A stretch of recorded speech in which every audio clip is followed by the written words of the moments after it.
So HSC ২৭ year final তো শেষ হয়ে গেল বা শেষ হয়ে যাইতেছে। ফিজিক্সের অবস্থা কি? কদ্দূর পড়লা, কদ্দূর শেষ করলা, তাই না?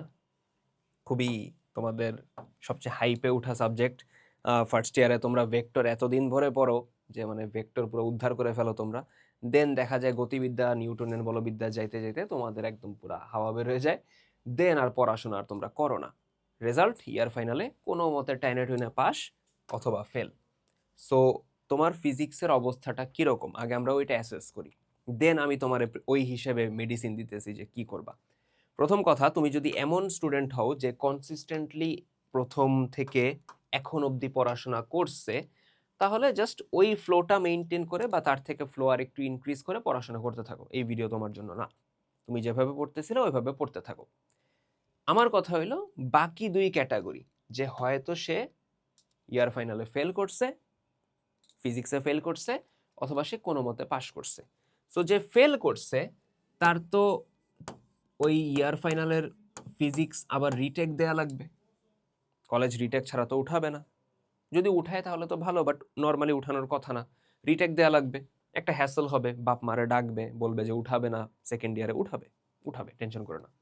সো তোমার কাজ হলো, তোমার যখন রিটেক এক্সামটা আসবে, যেই চ্যাপ্টারটার উপর এক্সাম আছে, যেই কয়টা চ্যাপ্টারের উপর এক্সাম আছে, তুমি তো পড়ো নাই, পড়লে তো আর ফেলটা করতে না। সো ওই চ্যাপ্টারের তুমি প্রথমত একটা ওয়ান শট ক্লাস দেখে ফেলবা। ওয়ান শট ক্লাস দেখাটা সবসময় আমি সাজেস্ট করি না, কখনোই করি না, বাট যেহেতু দেয়ালে পিঠ ঠেকে গেছে, মানে যান বাঁচাইতে হবে আর কি।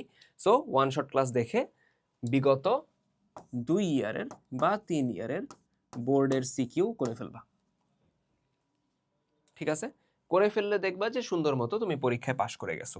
যখনই তুমি পাশ করে গেছো, যখনই তুমি পাশ করে গেছো, তখন তুমি ঢুকে গেলা এই সেকেন্ড ক্যাটাগরিতে। আমরা কথা বলবো এদের নিয়ে। ঠিক আছে? সো সেকেন্ড ক্যাটাগরি হলো, ভাই আমি কোনো মতে লামছাম দিয়ে ফিজিক্সে পাশ করছি, এখন আমি কি করব বলেন। প্রথম কথা, যেই চ্যাপ্টার গেছে তা গেছে, ওগুলো নিয়ে এখন আর চিন্তা করবা না। তোমার এখন টার্গেট, আমাদের টার্গেট পরবর্তী বিশ্বকাপ, তাই তো? সো আমাদের টার্গেট পরবর্তী চ্যাপ্টার। এখন থেকে যেই কয়টা চ্যাপ্টারই আমার ব্যাচে, কলেজে, বাসায়, টিউশনে, যেখানে হোক পড়ানো হবে, যেখানে হোক পড়ানো হবে, আমরা কোনোটাই মিস দিব না। বোঝা গেছে?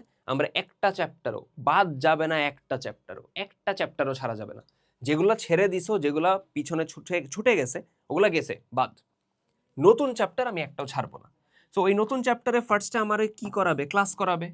ব্যাচে যদি পড়ি বা আমি যদি কোনো অনলাইন প্ল্যাটফর্মে পড়ি, যেখানেই পড়ি না কেন, আমার তো ক্লাস করাবে ফার্স্টে, তাই না? সো আমি ক্লাসটা করব। ক্লাস করার পর দেন আমি বাসায় এসে বইটা সুন্দর মতো পড়বো। বই পড়া লাগবে ফিজিক্সে, কারণ বই না পড়লে তুমি একটা জায়গাতে ভালো পরিমাণে আটকাবা, সেটা হলো ক খ। ঠিক আছে? সো তোমার ডেইলি যতটুক ক্লাসে পড়াবে অতটুক তুমি বাসায় এসে রিডিং পড়বা। সো ধরো তোমারে তাপগতিবিদ্যা পড়াইতেছে, প্রথম ক্লাসে স্যার ধরো তাপগতিবিদ্যার 0তম সূত্র এবং অভ্যন্তরীণ শক্তি পর্যন্ত পড়াইলো। সো তুমি বাসায় এসে অতটুক পার্ট কভার করে ফেলবা। ঠিক আছে? এন্ড আরেকটা বেটার জিনিস হয়, অতটুক পার্ট কভার করার পর বইয়ের লাস্টে দেখবা ক খ দেয়া আছে। সো ওই পার্টের সাথে রিলেভেন্ট ক খ পড়ে ফেলো। ক খ দিয়েও তো পাশ করা যায়। ক খ দিয়েও কিন্তু, মানে পাশ করার চিন্তা যদি করি, ক খতে 15 নাম্বার, ক খ দিয়ে যদি 10 উঠায় ফেলো, তাহলে পাশ করার জন্য আর কত লাগে? আর 10 লাগে। আর 10 হলো তোমার 3টা ম্যাথ দিয়ে তো হয়ে যায়, তাই না? বুঝতে পারছি? সো ক্লাস করার পর বাসায় এসে, যেই দিন ক্লাস করাবে ওই দিনই বাসায় এসে ক খ করে ফেলবা। সো এইভাবে করে চ্যাপ্টারটা যখন আস্তে আস্তে প্রোগ্রেস করে একটা পর্যায়ে শেষ হবে, তখন তুমি বোর্ডের এমসিকিউ এবং সিকিউ সলভ করবা। সো একটা টেস্ট পেপার জোগাড় করে ফেলো। জোগাড় করার পর চ্যাপ্টার যখনই শেষ হবে, বা চ্যাপ্টার শেষ হওয়ার ওয়েট না করে, যেই টপিক পড়াইলো ওই টপিকের সাথে রিলেভেন্ট বা মিলে এমন সিকিউ এমসিকিউ বাসায় এসে সলভ করো। এমসিকিউ লাস্টেই করো, সিকিউ আস্তে আস্তে করতে থাকো। এমসিকিউ সিকিউ বিগত 3 থেকে 4 বছরের করলেই হবে। ঠিক আছে? এভাবে করে আস্তে আস্তে আস্তে আস্তে প্রোগ্রেস করতে করতে দেখবা যে যেই তুমি ফিজিক্সে 40 উঠাইতে পারতেছিলে না, ওই তুমি ফিজিক্সে 70-80 উঠাইতে পারতেছো। এক্সেপশন এনডিসির কোনো আমি দায়ভার আমি নিতেছি না, কারণ এনডিসিতে আমি জানি পড়লেও তুমি 70 উঠাইতে পারবা না, কোয়েশ্চেনই এমন হয়। বাট বাদ বাকি সবার ক্ষেত্রেই বলতেছি, যেই তুমি 40 উঠাইতে পারতেছিলে না, সে এই প্রসেস ফলো করে দেখবা 60, 70, 80 পর্যন্ত, ইভেন 90 পর্যন্ত উঠাই ফেলতে পারতেছো। বুঝাইতে পারছি? সো এখন বলবা যে ভাই যেই চ্যাপ্টার বাদ গেছে ওগুলা বাদ গেছে, বাদ। ওই চ্যাপ্টারগুলা পড়বা হলো টেস্ট পরীক্ষার পরে, টেস্টের পরে। টেস্টের পরে ওই চ্যাপ্টারগুলা, টেস্টের পর যে 3-4 মাস পাবা একদম সুন্দর মতো A to Z পড়বা। সো এখানে একটা পেইন ফিল করতে পারো যে আমার একাডেমিকে যখন ব্যাচে, যদি মেজরিটিতে তোমরা কি করো, ব্যাচেই পড়ো তাই না? সো ব্যাচে যখন পড়াইছে ফার্স্ট ইয়ারে, তখন তো আমার ডিটেলসে একাডেমিক ক্লাস করাইছে, কিন্তু টেস্টের পর যদি আমি কোনো ব্যাচে ভর্তিও হই, সে তো আমার একাডেমিক মানে ডিটেলস ওইভাবে করাবে না। সো আমি করতে চাইতেছি, তখন আমি কি করব? সো এইখানে আমরা সলিউশন নিয়ে আসছি আমাদের একাডেমিক টু অ্যাডমিশন প্রোগ্রাম, যেইখানে তোমার যেই মানে হোয়াট এভার ইউ নেম, যত ধরনের ক্লাস পসিবল হয়, একাডেমিক ক্লাসেস বেসিক থেকে একদম ডিটেলস পর্যন্ত, ওয়ান শট ক্লাসেস রিভিশনের জন্য, যেটা অ্যাকচুয়ালি পরীক্ষার আগে তোমার পিঠ বাঁচায় দিবে, দেন তোমার math solving class, test paper solving, varsity এ ইউনিট, মেডিকেল, ইঞ্জিনিয়ারিং, এভরিথিং, প্রত্যেকটা জিনিসপত্র আমাদের একাডেমিক টু অ্যাডমিশনে দেয়া থাকে। এই জন্য একাডেমিক টু অ্যাডমিশন বলতেছি, ঠিক আছে?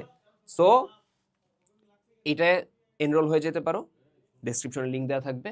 আর কারো পার্টিকুলার কোনো ক্লাস যদি দরকার হয়, আমাদের চ্যানেলের প্লেলিস্টে ঢুকলেই দেখবা আমি ফাংশনের একটা প্লেলিস্ট দিয়ে রাখছি, এমসিকিউ প্রি রেকুইজিট একটা দিয়ে রাখছি, এনডিসির ম্যাথ সলভিং এর প্লেলিস্ট আছে, দেখবা যে ঢুকলে অনেক প্লেলিস্ট আছে। সো তোমার রিলেভেন্ট বা দরকারি যেটা, ওটা এখান থেকে পেয়ে যাবা। সো যা যা বলছি এগুলো একটু মাথায় রেখো। নেক্সট ভিডিওতে দেখা হবে। আর কারো কোনো ইস্যু থাকলে কমেন্ট বক্সে জানাও যে ভাই এই টপিক নিয়ে ভিডিও দেন, ওই টপিক আমি ভিডিও দিয়ে দিব। সো তার আগ পর্যন্ত পড়াশোনা করতে থাকি। আল্লাহ হাফিজ।